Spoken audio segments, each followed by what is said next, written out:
శ్రీ గురుభ్యో నమః. శ్రీమాత్రే నమః.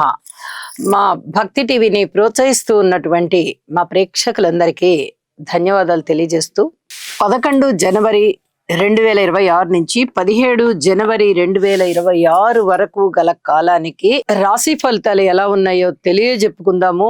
ముందుగా గ్రహస్థితులు.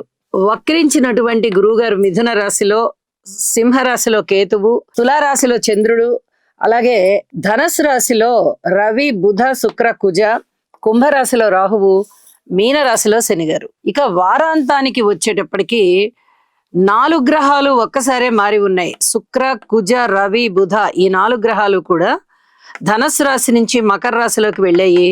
చంద్రుడు తులారాశి నుంచి ధనస్సు రాశిలోకి వచ్చున్నారు. ఇక గ్రహ సమ్మేళనాల విశేషాంశాలు ఏమిటి అంటే, రవి బుధుల యొక్క కలయిక చాలా అద్భుతమైన కలయిక. ఇది బుధ ఆదిత్య యోగానికి ప్రతీక.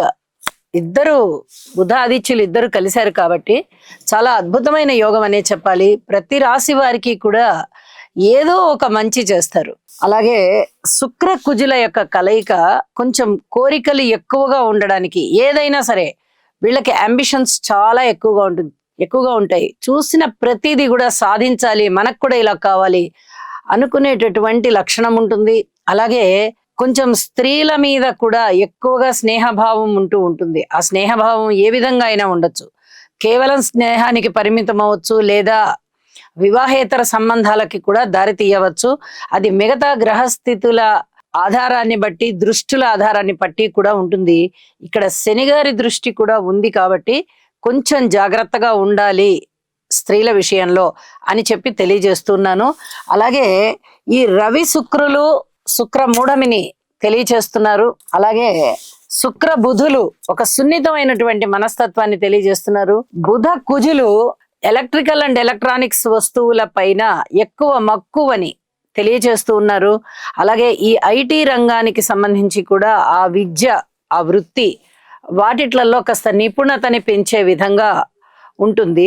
ఇవి ఈ గ్రహ స్థితులు ఇలా ఉండగా ఎవరెవరికి ఎలా ఉంటాయి ఈ ఫలితాలు అనేది మనము ఆ రాశుల్లోకి వచ్చినప్పుడు తెలియచెప్పుకుందాము.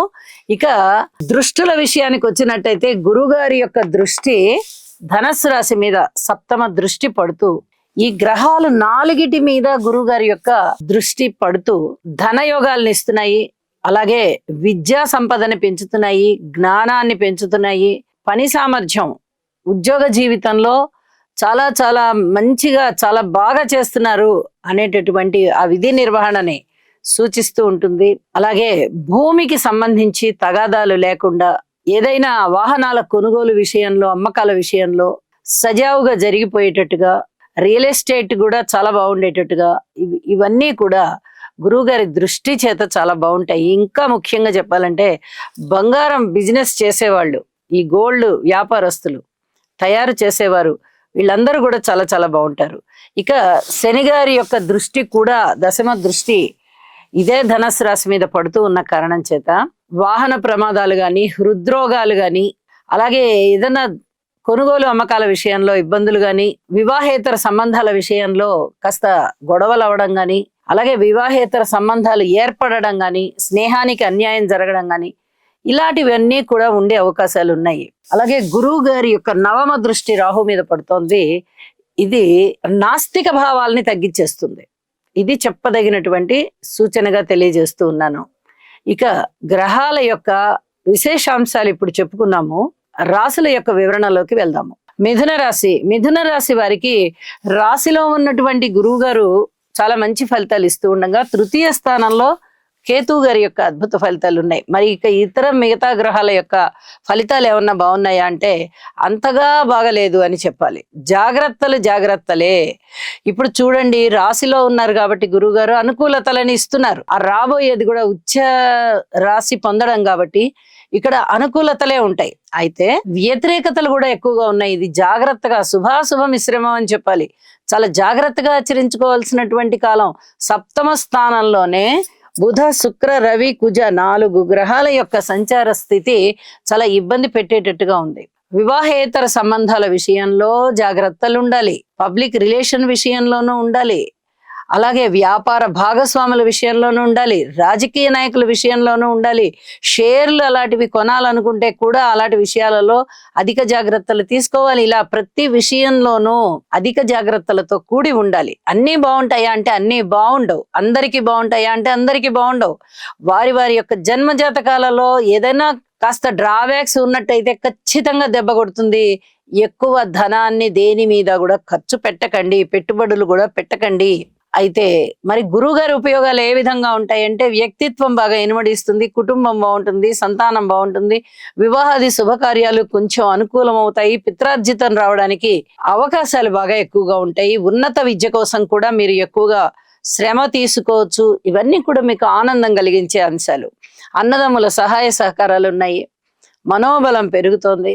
విద్య విషయంలో ఇంకా ఇంకా బాగా చదువుకోవాలి అనేటటువంటి తాపత్రయం, అలాంటి అంబిషన్స్ విద్యార్థులకు పెరిగేటటువంటి పరిస్థితి కనిపిస్తుంది. జ్ఞానం బాగా ఇనుమడిస్తుంది. వివాహేతర సంబంధాల విషయంలో మటుకు అధిక జాగ్రత్తలు తీసుకోండి. ఇది అసలు ఏమాత్రము చెప్పదగినటువంటిది కాదు, అసలు బాలేదు. కాబట్టి జాగ్రత్తలు సూచిస్తూ ఉన్నాను. ఇక వారాంతంలోకి వెళ్ళేటప్పటికి మాతృవర్గ రీత్యా జాగ్రత్తలు తీసుకోవాలి, పబ్లిక్ రిలేషన్స్ రీత్యా తీసుకోవాలి, స్థాన చలనం రీత్యా తీసుకోవాలి. స్థాన చలనం అయ్యేటటువంటి పరిస్థితి కనిపిస్తోంది. మరి 4 గ్రహాలు ఇక్కడ ధనుసు రాశి నుంచి మకర రాశిలోకి మారి ఉన్నాయి. అవి ఏమైనా అనుకూలతలు ఇస్తున్నాయా అంటే ఒక్క శుక్రాచార్యుల వారే ఇస్తున్నారు, మిగతా గ్రహాలు ఏవి ఇవ్వబోవడం లేదు. ఈ శుక్రాచార్యుల వారి ఫలితం మీ చేత విలువైన వస్తువులు కొనుగోలు చేసేటట్టుగా సూచిస్తోంది. కాబట్టి కొనుగోలు చేయడానికి సమాయత్తం అవ్వండి. ఆదాయం బాగుంటుంది కాబట్టి విలువైన వస్తువుల్ని కొనుగోలు చేస్తారు. దానితో పాటు భద్రపరచడం కూడా చాలా చాలా ఇంపార్టెంట్ అని చెప్పి తెలియజేస్తూ ఉన్నాను. కార్మికులు, కర్షకులు, నేత పనివారు, చేతి వృత్తుల వారు ఇచ్చేది వారికి అవసరానికి ధనం వస్తుంది, మీ కష్టానికి సరిపడా ధనం వస్తుంది. ఇవన్నీ కూడా చెప్పదగినటువంటి సూచనలుగా తెలియజేస్తూ ఉన్నాను. విష్ణు సహస్రనామ పారాయణ చేయడం ద్వారా చాలా వరకు మనశ్శాంతి పెరుగుతుంది, అభివృద్ధి పెరుగుతుంది. శుభం. సర్వే జనా సుఖినో భవంతు. ఈ రాశివారు నవగ్రహ ధ్యాన శ్లోకం అయినటువంటి ఆదిత్యాయ చ సోమాయ మంగళాయ బుధాయ చ గురు శుక్ర శనిభ్యశ్చ రాహవే కేతవే నమః అనే మంత్రాన్ని ప్రతినిత్యము పఠించడం ద్వారా లేదా వినడం ద్వారా మీకు మరింత మేలు జరుగుతుంది. అలాగే మీ మనస్సంకల్పం ఏదైతే ఉందో అది సిద్ధించే అవకాశం ఉన్నది.